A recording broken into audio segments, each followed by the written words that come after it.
অসংখ্য ফজিলত আছে, তার মধ্যে খুবই গুরুত্বপূর্ণ 3টা ফজিলত এই সূরার মধ্যে পাবেন। এর বন্ধু একটু আওয়াজ করেন, এই একটা মাত্র সূরা যদি আপনি নিয়মিত প্রতিদিন যদি তেলাওয়াত করেন, আপনি যদি ফজরের নামাজের পরে সূরা মুলক যদি প্রতিদিন তেলাওয়াত করেন, আল্লাহর নবী ডাক দিয়ে বলল সাহাবী সূরা মুলক যারা তেলাওয়াত করবে প্রতিটা দিন ফজরের নামাজের পরে, ওই দিন যদি ওই ব্যক্তি মারা যায়, আমার আল্লাহ এই সূরা তেলাওয়াত করার কারণে ওই ব্যক্তিটার কবরের আযাব চিরতরে মাফ করে দিবে। 2 নম্বর হইল কিয়ামতের দিন এই সূরাটি যে তেলাওয়াত করবে নিয়মিত প্রতিদিন, আল্লাহ পাক কিয়ামতের দিন এই সূরাটি তার পক্ষে সেদিন আল্লাহর সঙ্গে আল্লাহ রাব্বুল আলামিনের কাছে বলবে, আল্লাহ তাকে তুমি মাফ করে জান্নাতে পৌঁছাও, কারণ সে আমাকে প্রতিদিন তেলাওয়াত করেছে।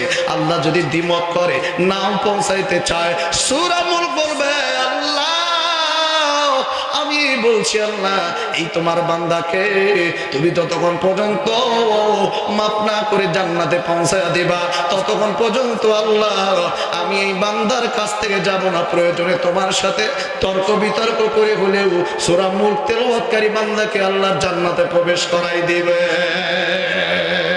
3 নাম্বার হইল এই সূরাটি যদি প্রত্যেকটা দিন যদি সকালবেলা অথবা বিকালবেলা আপনি যদি তেলাওয়াত করেন, আল্লাহর নবীজি ডাক দিয়ে বলল সূরা মুলক যারা তেলাওয়াত করবে সকালবেলা, সারাদিন মাঠে যাবে ঘাটে যাবে, সারাদিন কাজকর্ম করবে, সারা সূরা মুলক তেলাওয়াত করবে, আল্লাহ পাক বলেন বাইরে যাবে, বাড়িতে ফিরে আসার আগ মুহূর্ত পর্যন্ত বাইরের যত বিপদ আপদ দুর্ঘটনা আছে সমস্ত দুর্ঘটনা থেকে আমার আল্লাহ তাকে হেফাজত করবে। জোরে কোন সুবহানাল্লাহ।